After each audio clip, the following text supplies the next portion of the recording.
አከራይን የማማለል ጥበብ። ድርሰት ታምሩ ተመስገን። ይድረስ በዋናው ቤት ለሚኖሩት የተከበሩ አከራይ፣ በእውነቱ እርሶን የመሰለ ጌታ በአንድ ጠባብ ግቢ ብቻ ተወስነው መኖሩን ሳስብ የአራት ለቅሶዎች ሐዘን ልቤ ላይ ደርሶ ይሰፍራል። ደርሶ ክብር ቤተ መንግሥት እንኳን ያንሶታል እኮ ባሻ። በእርግጥ the one who have everything is the one who gives away everything ማለትዎን ከግምት ውስጥ በማስገባት ተውኩት እንጂ በስምዎ ክልል እንዲሰጥዎ ለጠቅላዩ ደብዳቤ ጽፌ ነበር። እርስዎ ግቢ ያከራየችኝን ያችን የቀን ቅዱስ ዛሬም ድረስ ሻማ አብርቼ ድፎ አስደፍቼ እንደምዘክራት ያውቁ ይሆን? የኔ አስተዋይ፣ የእርስዎ ቸርነት ከአቅሜ በላይ ሆነብኝ እኮ።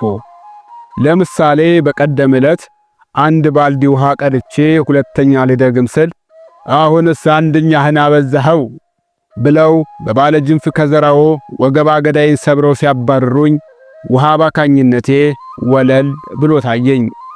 ባሻ እንደውም እውነት ለመናገር ከሆነ አጠቃቀሙን ካወቅንበት ለአንድ ላጤ በሳምንት አንድ ባልዲ ውሃ ሲበዛበትም ነው።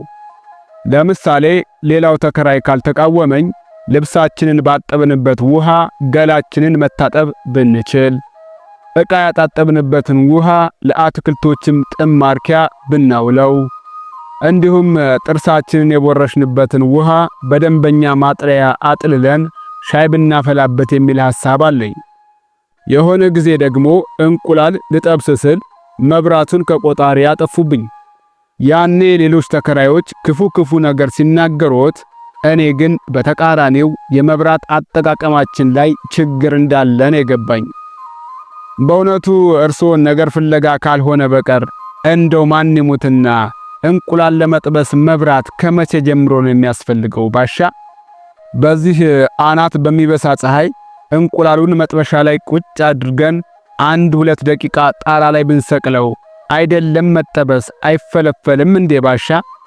ፀሐይስ ባትወጣ ሚጥሚጣና ጨው ጨምረን ብብታችን ውስጥ ብንወሽቀው ከደቂቃዎች በኋላ ብብት የሚያስቆረጥም ኦምሌት አይሆንምን? ብቻ ጎረቤት የፈለገውን ይበል እንጂ እኔ ግን እርስዎ መብራቱን ያጠፉብን ዋነኛው ምክንያት የመብራት አጠቃቀማችን ቅጥ ያጣ እንደሆነ ሊያስተምሩን አስበው ነው ባይ ነኝ። የኔ አስተዋይ ባሻ፣ በቀደም አንድ ጓዴ መንገድ ላይ አግኝቶኝ ልጅ ታምሩ እኔ ጋር G+2 መኖሪያ ቤት አለ ለምን እዛ አብረኸኝ አትኖርም ሲለኝ አሻፈረኝ ያልኩት በምክንያት ነበር። ሰው G+2 መኖሪያ ቤትና ዘመዱን ቢያተርፍ እርሶን የመሰለ አከራይ ግን ቢከስር ምን ያደርግለታል? ብቻ ስለ እርሶ ፍቅር ለመጻፍ ወረቀት ጨርሼ ቆዳዬም ብገሸልጠው የሚበቃኝ አይመስለኝም። ውድ ተከራዮ ታምሩ ተመስገን ከበዛ ፍቅርና አክብሮት ጋር